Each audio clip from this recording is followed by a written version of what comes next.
Hey guys, hey, it's Mr. Lenny here, and today we're going to talk about multiplying decimals by 10, 100, 1,000, by 1/10, by 100th, and by 1,000th. Or basically multiplying by the powers of 10. We could go above 1,000, we can go below 1,000. But the first thing you have to do is I'm going to show you what we normally would do and why a lot of students get these problems wrong.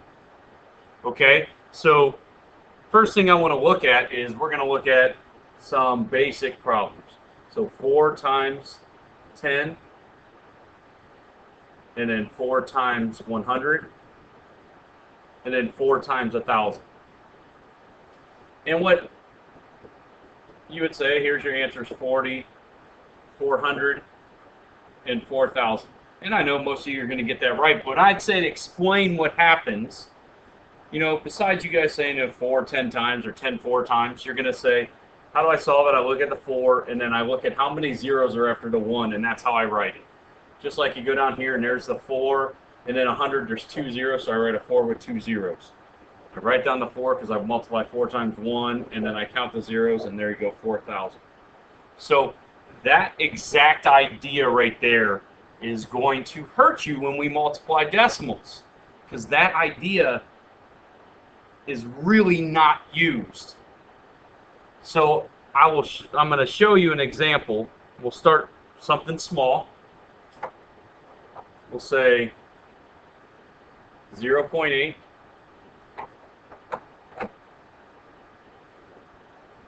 so 8/10 times 10, and then we're going to have 8/10 times 100, and then we're going to have 8/10 times 1,000.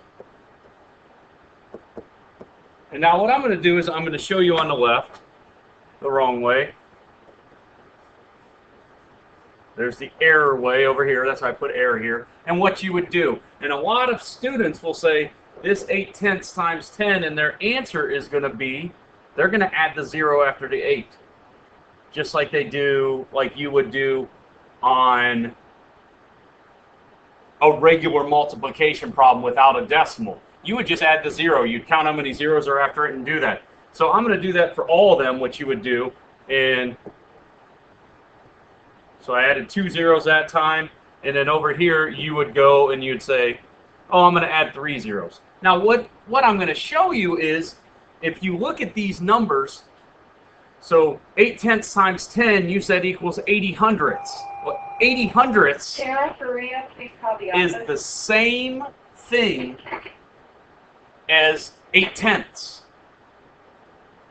All of these that we just wrote and read are the same thing that we started with. So you can add zeros, you could add 1,000,000 zeros, and it's still the same thing at the end right here on decimals. So these are not the correct answer. This is not how you do it. So what we're going to start looking at is, when you multiply decimals, you have to move the decimal point. So what we're going to look at is, you have 8/10 over here, I'm underlining in blue, and 8/10 times 10, we look at it and it's going to get bigger. And we know that moving from one place value to the next one it's times 10 getting bigger, or divided by 10 getting smaller. So basically all we have to do is we have to put our pencil right on the decimal point that I made blue. And since we're multiplying by 10, we're going to make the place value bigger by 1. So basically our answer went from 8/10 to 8. And if you want to keep the decimal over there to let you know it's 8 point, that's fine. If we go over here, this one is a little more tricky. We're times 100, which means that we're going to have to move the decimal point 2 times. Like how we added 2 zeros, now we're going to make it bigger, but we're going to make it bigger by 2 place values. So you go 1, 2. I'm going to put a 0 after the 8. So it's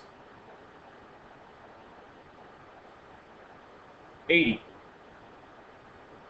And then this one right here, so if I rewrite it just so you can see it, and I have to multiply by 1,000, that means I'm moving to the right 3. 1, 2, 3. And these are placeholder zeros. Our decimal point ends up down here. Our new answer is 800. If you want to keep the decimal there, just to look, write it there. You don't have to, but that's how you do it. So if we're multiplying by 10, we are moving to the right. As many zeros that are after the 1 on the power of 10. So that's how many times you'd have to move the decimal. Okay? So let's give it a shot. Let's say 0.45 times 10. 0.45 times 100. 0.45 times 1,000. Okay? So times 10, meaning we move to the right. We move the decimal to the right one place. Boom. That's a place value is times 10. We made it bigger by one place value. The new answer is 4.5. Times 100. 45 hundredths times 100. 1, 2. Our new answer should be 45. 1,000. You have to move it 3. 1, 2, and then 3 would be here. There'll be a 0 there, so it'd be 450.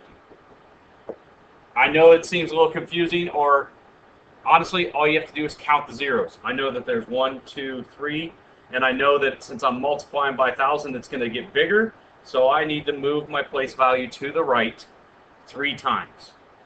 This one, the 100, is 1, 2. I need to move it to the right 2 times.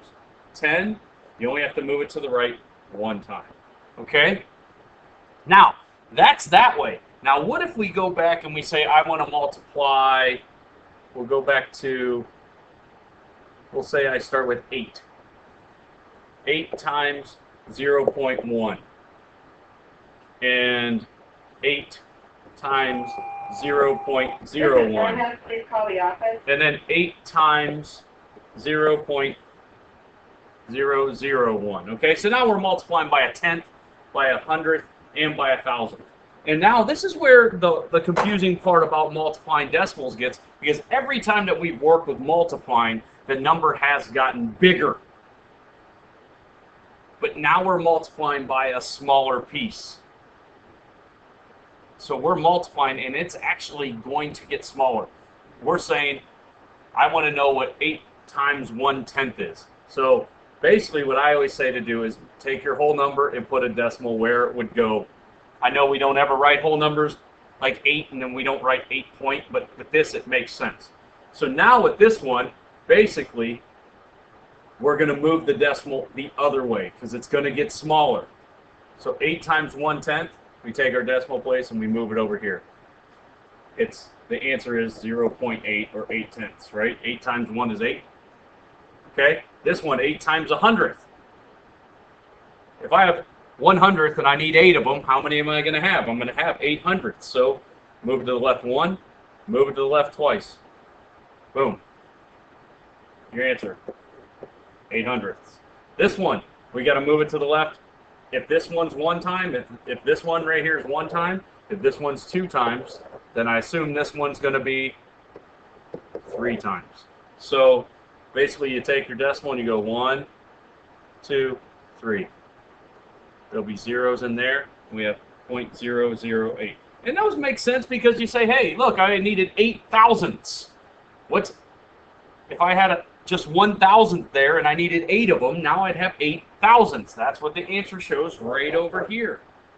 Okay, so all we are doing now is moving the decimal when we multiply by powers of 10. Okay, let's check it out with another number. Maybe you want to try this one. Let's say 4.5 times 0.1. And then 4.5 times 0.01. And then 4.5 times 0.001. Remember, all we are is moving the decimal, and on this one, we should be moving the decimal left. Okay? Because we are actually getting smaller. We're asking for a smaller piece. So this one, we move the decimal. You notice there's one place here, so we move it to the left 1. Boom. There's our answer, 0.45. This one, 1, 2 spots. We're moving it 2. 1, 2. Go around an imaginary 0 there. 0.045. And the last one, 1, 2, 3. We're going to move it to the left 3. 1, 2, 3. There's a 0 goes there, 0 goes there. Decimals here. Our answer is 0.0045. Okay, guys, we're going to do a bunch of this. We're going to talk about it. We're probably going to show a little game in class just to fit moving the decimal. Remember, now we're not adding zeros. We're moving the decimal place. You have to ask yourself, am I getting bigger? Am I getting smaller? All right, guys, I'll see you in class. Have a good one.